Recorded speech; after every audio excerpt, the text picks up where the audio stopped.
are you? Today I am here with the chapter number 1 of Bio, Crop Production and Management.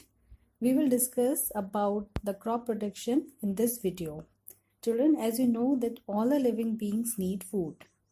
All of us need food, but plants can make their own food by the process of photosynthesis, but animals cannot.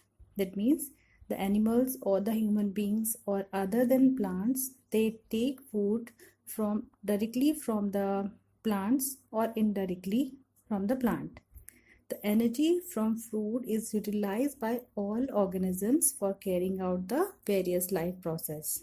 It means कि अगर हम food लेते हैं plant से directly और indirectly, तो हम ये इसके लिए करते हैं क्योंकि हमें क्या चाहिए उससे एनर्जी. इट मीन्स कि to get the energy we eat the food, और ये फूड जो होता है वो आपको मिलता है प्लांट से. बट द क्वेश्चन इज कि there are lots of animals and human beings on the earth and all of the organisms need food, but they cannot make their own food by themselves. So there is a requirement to provide food to all the organisms or the living organism on the large scale. That means it has to be produced on the large scale. So in order to provide food to all, a regular production or the proper management and distribution is necessary.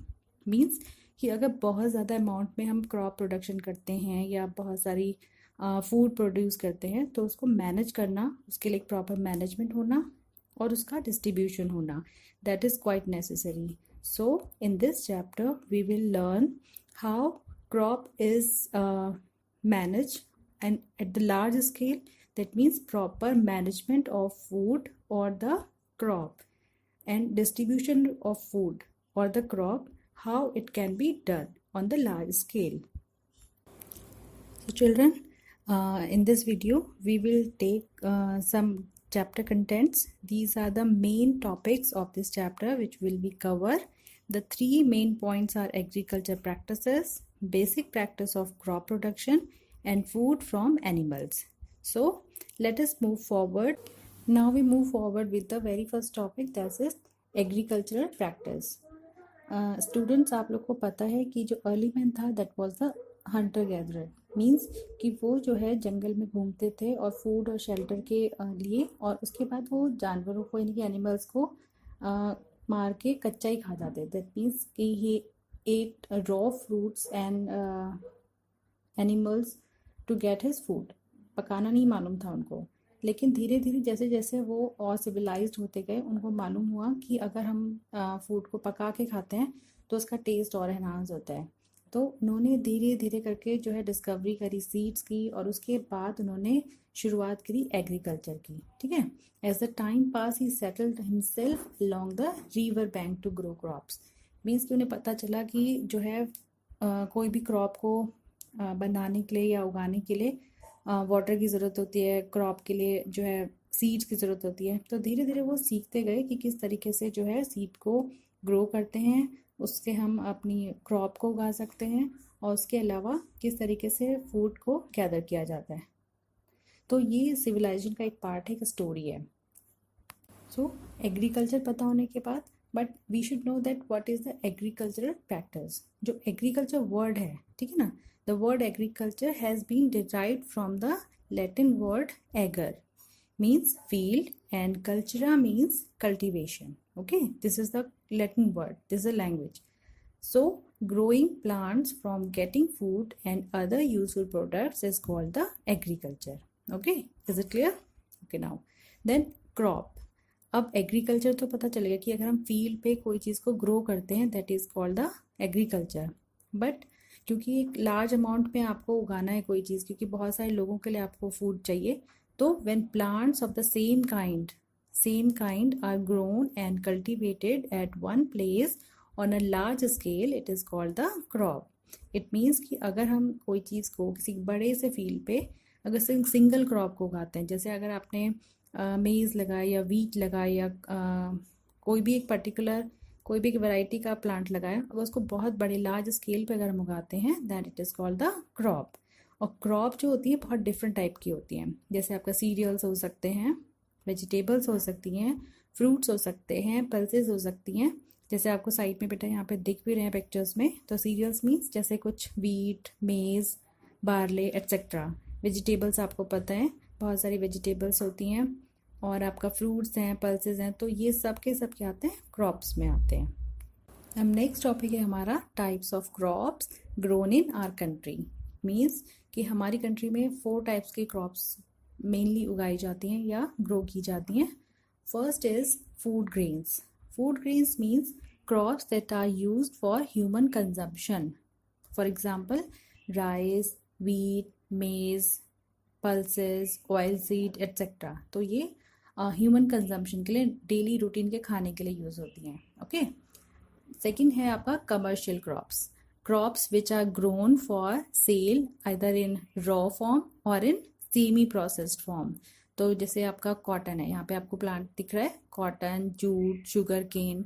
तो ये जो plants होते हैं, these are the commercial crop, यानी कि वो कुछ earning के लिए यूज़ किए जाते हैं, ठीक है ना, चाहे वो पका के हों या फिर सेमी प्रोसेस्ड फॉर्म में भी हो सकते हैं।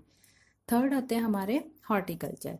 हॉर्टिकल्चर में ये होते हैं कि sections of agriculture in which fruits and vegetables are grown. जैसे आप पिक्चर में भी देख रहे हो, यहाँ पे जो है टोमेटो को उगाया जा रहा है। तो ऐसे बहुत सारे जो फ्रूट्स एंड वेजिटेबल्स को अगर हम उगाते हैं बड़े लार्ज स्केल पे, that is called the horticulture part. और लास्ट हमारा प्लांटेशन क्रॉप। तो crops which are grown on plantation covering large state, जैसे आपका टी और कॉफ़ी, इसके बहुत बड़े टी स्टेट बोलते हैं, कॉफ़ी स्टेट और टी स्टेट। तो बहुत बड़ा एरिया में, हिली एरिया जैसा होता है वहाँ पे, या कोकोनट उगाते हैं तो बहुत लार्ज स्केल पे इसको उगाया जाता है। तो this is called the plantation crop. तो there are 4 type of crops: food grains, commercial crop, horticulture and plantation crop. So these are the crop grown in our country. So next topic is 2 broad cropping patterns are. It means कि crops जो हमारी उगाई जाती हैं, that can be classified on the basis of the season in which they are grown, कि कौन कौन से सीजन में कौन कौन सी क्रॉप्स को हम ग्रो करते हैं। In India is a vast country actually. The climatic conditions like temperature, humidity, rainfall vary from one region to another. कहीं जम्मू कश्मीर में अलग सीज़न चल रहा होता है, at the same time Karnataka में डिफरेंट होगा, आसाम में डिफरेंट होगा, गुजरात में अलग होगा। तो दैट मीन्स कि हमारे इंडिया में अलग अलग क्लाइमेटिक कंडीशंस होती है, ह्यूमिडिटी, रेनफॉल अलग अलग टाइम पे होती है। तो accordingly there are rich variety of crops grown in different part of the country. तो there are 2 broad cropping patterns. First is the kharif crops and second one is the rabi crops. तो हम सबसे पहले लेते हैं kharif crops. The crops which are shown in the rainy season, ठीक है, June to September, are called the kharif crops. For example, paddy, maize, soyabean, groundnut and cotton. Side में आपको पिक्चर भी दिख रही है बेटा। तो राइस जो है अभी जैसे ये आपका जुलाई के सीज़न में जनरली इसको उगाया जाता है। कॉर्न है, सोयाबीन है, शुगर केन है। So all these are the kharif crops. Come to the next point, that is the rabi crops.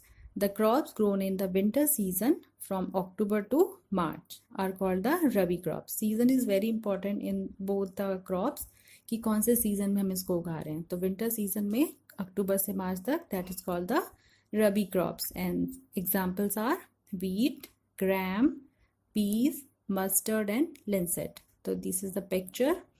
wheat मतलब गेहूं, grams मतलब आपके चने, ठीक है। तो these are the rabi crops. Next is basic practice of crop production.